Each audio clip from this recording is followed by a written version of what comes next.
an Italian bike, designed by an Australian, owned by some Germans. Quite the mix. Say hello to the new Ducati Streetfighter V2.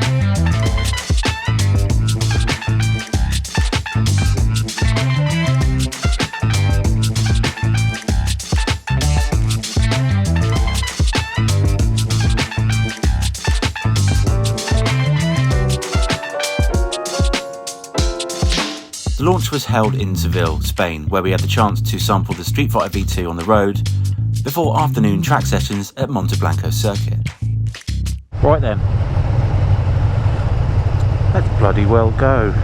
Oh, sunshine. It's a bit nippy, mind.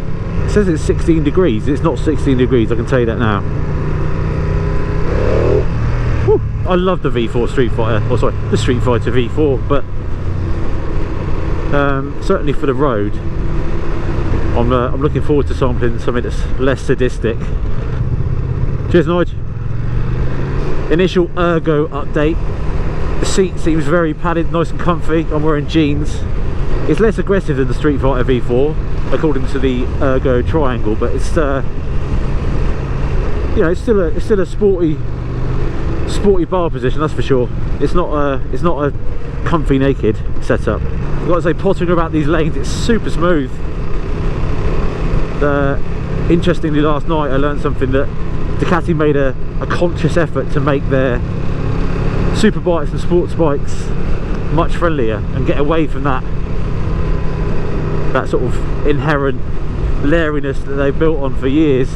You know, I'm going as low as sort of 2,500 revs and there's no chain clatter, there's no nasty noises.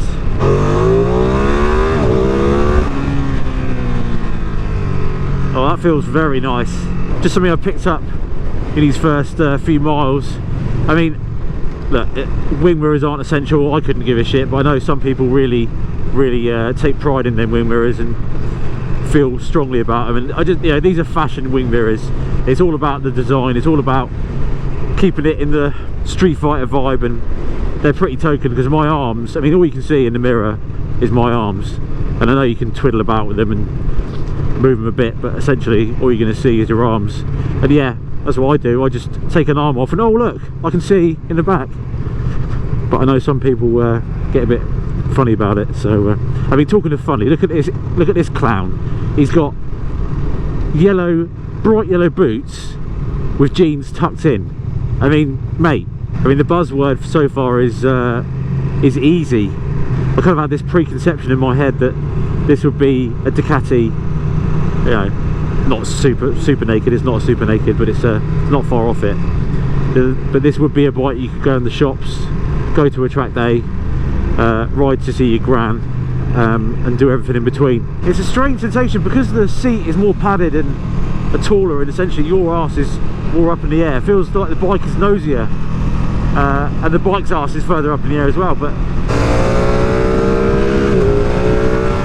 again, just like the Panigale V2, I was so impressed at Jerez at the launch, and I'm banging on about that perfect balance of power and handling. You know, it's not upsetting a bike, but there's enough to keep you excited, and it's got to be the same with this. It's not trying to rip your arms out, but there's definitely enough to keep you entertained. But yeah, it is super agile. You know, I don't know these roads for shit, but it's really intuitive. Sort of the on-off throttle is a little bit clunky in certain revs. It's gone around 4 or 5 grand, and we're in road mode, so it's not the smoothest, but at the same time you'd expect it a little bit more friendly. I do like the less aggressive brakes. Works well with this kind of style of bike, particularly on the road. The Gearbox is delicious as well. Like I said, there's just enough power to keep you entertained and make it feel like you're riding a bike with a bit of go, but a little bit shaky there. It is really nosy, got to say, which is great for handling and agility. Got to say, for such a nosy, agile bike, the steering is nicely sort of progressive, and there's no nasty surprises or twitches or anything like that. It's as you lean the bike in, you can sort of navigate every degree of lean.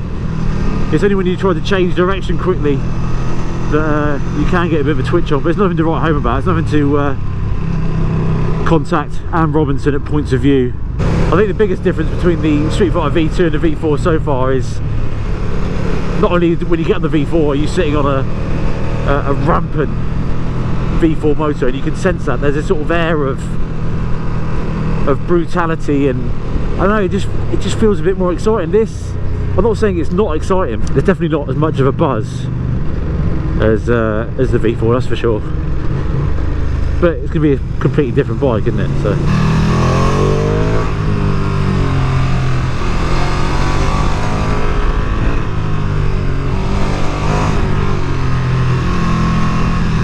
I mean, you just got to look at an apex and this thing will meet it.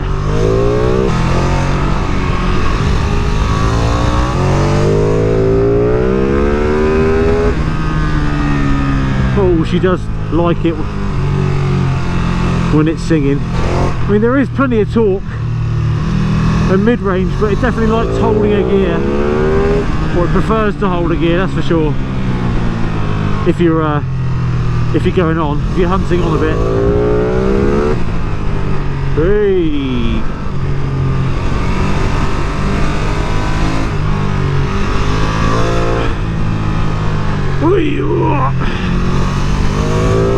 You know, in terms of what this bike is and the price, it really is in a class of its own. As I said earlier, it's, you know, when you look at the price, it's nearly 15 grand, and that's just too much. I get that it's a premium bike, I get that it's Ducati, and I get that they'll sell anyway, but 15 grand, man. 15,000 smackaroonies. And when you look at its rivals, well, there isn't any really. You know, Street Triple, 890 Duke, you know, they're less power and less money. Then you have to go up to things like, you know, Super Dukes, the base model's the same money, similar money. Speed Triple, new Speed Triple RS. I mean, you know, you can't even put the Z900 or the Japanese sort of MT09, that kind of thing, in the same category. This just shits all over it for fun. And I've got to say, Ducati wanted us to ride off in road mode. That's all very well if you're a less experienced rider or you just want an easier time in general, but you know, this sport mode makes the bike so much more lively. Revs harder, pulls harder, drastically more exciting, that's for sure.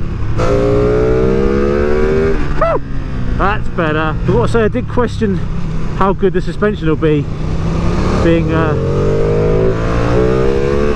directly from a super bike, but they've done a good job. Much more plush and forgiving. It's nice over the bumps, just like everyday riding. You don't feel like you're on a stiff sports bike, that's for sure. That said, it's not the bike you're going to go touring and munch miles on, certainly.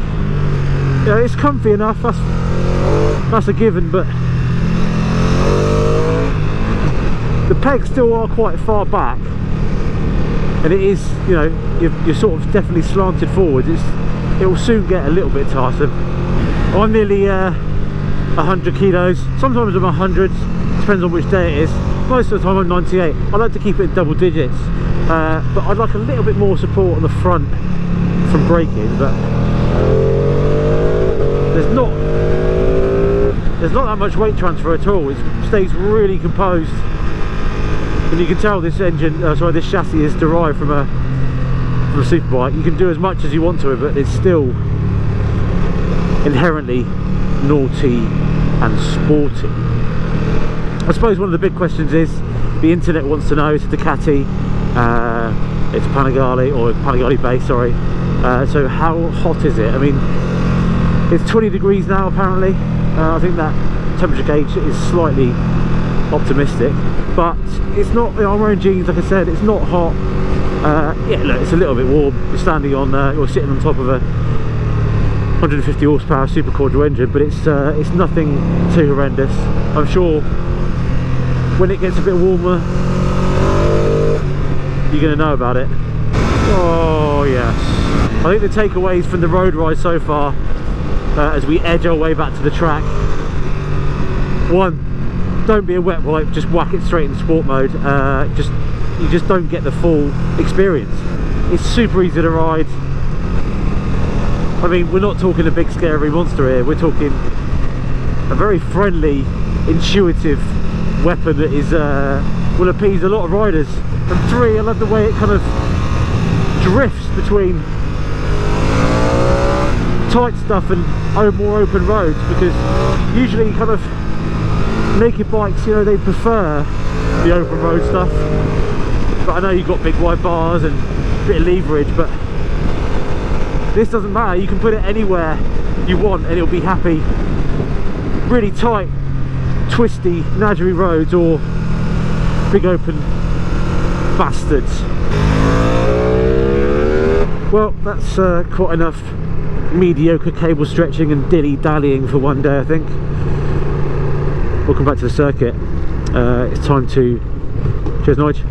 It's time to stretch the cable properly, twist the noise tube, and spank this puppy, shred some rubber. I mean, Monte Blanco is a lovely track, lovely facility. It's just a bit bland, a bit flat, a bit featureless. I don't like the surface, especially when you've got Jerez just down the road. But I'm hoping this puppy is going to change my mind. Cheers, Nige. Well, this is, as Ducati say, not just a copy and paste job. They've taken Panigale V2, obviously heavily based on this, but it's not just fairings off, upright bars, and that's it. Quite a lot of work has gone into it to make it a bit more friendly and a bit more usable as a naked bike. Now let's start at the front. The brakes are, the pads are less aggressive, less bite. The suspension, front and back, has been reworked, so it's a bit more plush and well, a bit softer. Obviously, you've got these upright bars. Now you have optional carbon fibre wings, which are £1,100. They say there's 27 kilograms of downforce at 250 kilometers an hour. You're not going to need them, which is exactly why the bike doesn't come with them. But if you fancy those carbon wings, them carbon hot wings, then you're going to need another £1,100. The plastic ones are cheaper, but again, if you fancy them, then you're bonkers. The tank, this is a new tank. It's thinner and sleeker, just again for just sort of everyday riding. The engine is exactly the same, although the gearing is shorter, and the swing arm is 16mm longer, and the whole bike is around 26mm longer with the offset and the extra chain links. The seat is thicker, it's taller, there's more padding in it, just to give that for more comfort, purely for more comfort. So there's quite a lot of work gone into it, and if you thought the wings were expensive, the optional Akrapovic system, yes, it's 7 kilos lighter and you get another 4 horsepower at the top, but it's £4,000. So, well, it's a new bike, so it's time for some new Julians. Couple of fresh Julians on, lovely.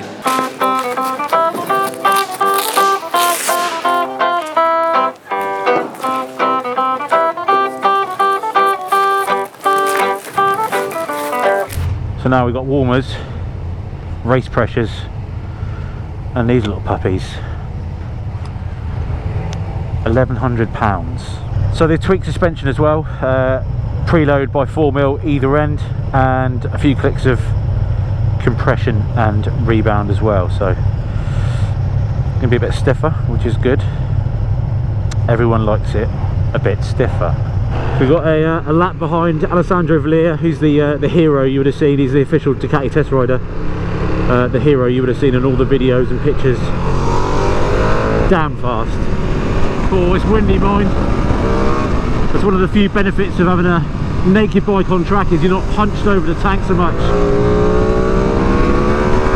which means you can enjoy your lunch a bit more. Well, I certainly enjoyed my lunch.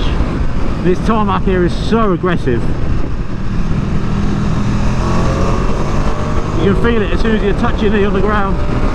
Yeah, I had some beef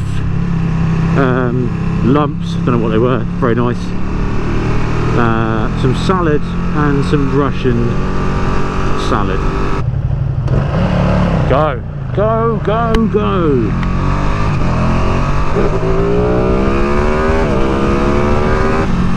Feels so good so far. Whee! Oh, the brakes are pretty good though. I don't think I was going to stop then. Just got to remember we're on road tyres, and a bike that's not really been designed to be smashed around the track.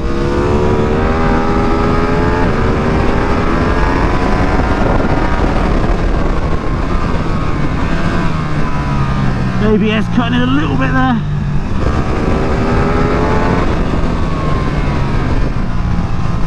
Oh, the front's a little bit bobbly on the braking when they're trail braking.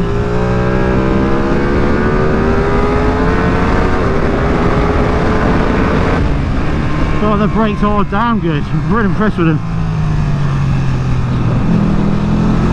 To be fair, Ducati never struggle with brakes, do they? Doesn't feel awkward. Doesn't feel out of place at all.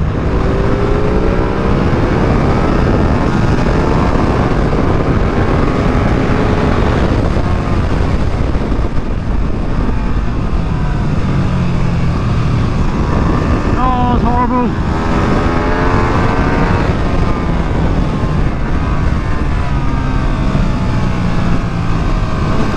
You almost got to slow down to go faster with this thing. Don't rush it into a corner. Oh!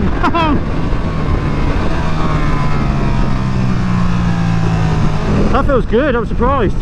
Thank you. Whew. Right, session DOS. Oh, what a start.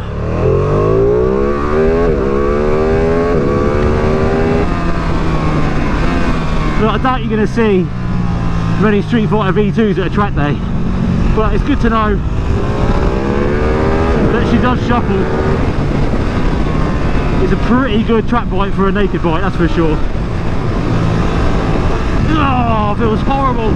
Tying itself in knots there.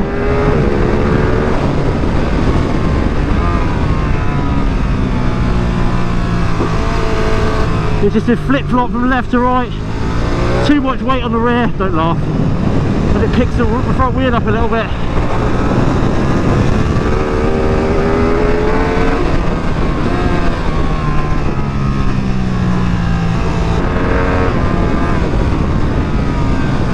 Oh, too hot in there, Nige. I think for the first time ever, I can appreciate the Ducati slide-by brake control. I thought it was a bit of a useless gimmick before.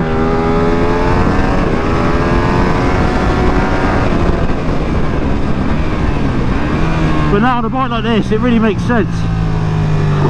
You definitely can't be lazy with gears, that's for sure. It needs revving still, even with the short gearing. Well, that is jolly decent. When you get into a rhythm and realise you're not riding a proper superbike, those bars definitely make a massive difference to the handling. Real leverage on it. Okay, thank you. I think this is me. Trays, see.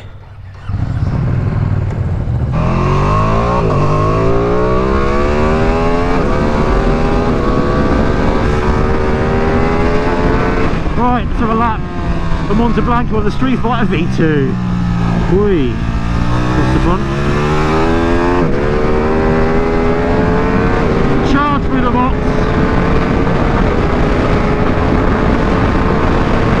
Top gear. Brake about. Really easy to run wide here. Pick the bike up. Hook bad. Back down a second. Can't rush this corner. Flip flop right. Steady on the gas.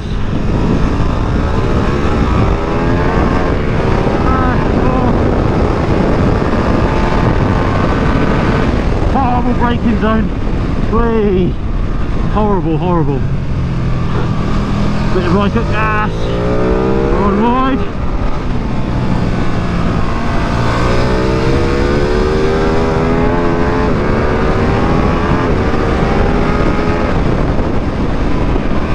Another corner you can't rush into. But most of this circuit, you've got to take it nice and steady to make it flow. Real nadgery chicane.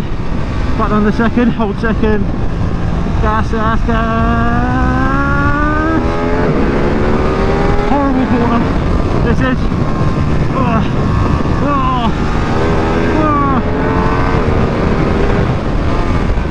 Back down the second. Nice and late apex. Bit wide end edge. Short shift third. Look around, looking around. Gas, run it wide. Back down a second.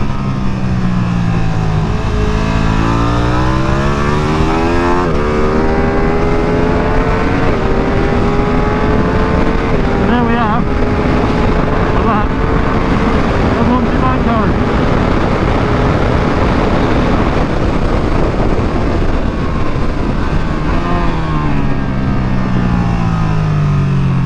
Well, it's safe to say we've reached the limit of the tyres more than anything else. I'm surprised at Ducati, because usually every manufacturer, they put on a sportier tyre for us to experience the bike on track, because straight away you come in on a road tyre and it compromises it. But to be fair, it's not that bad, and it's performed pretty damn well, better than I expected, that's for sure.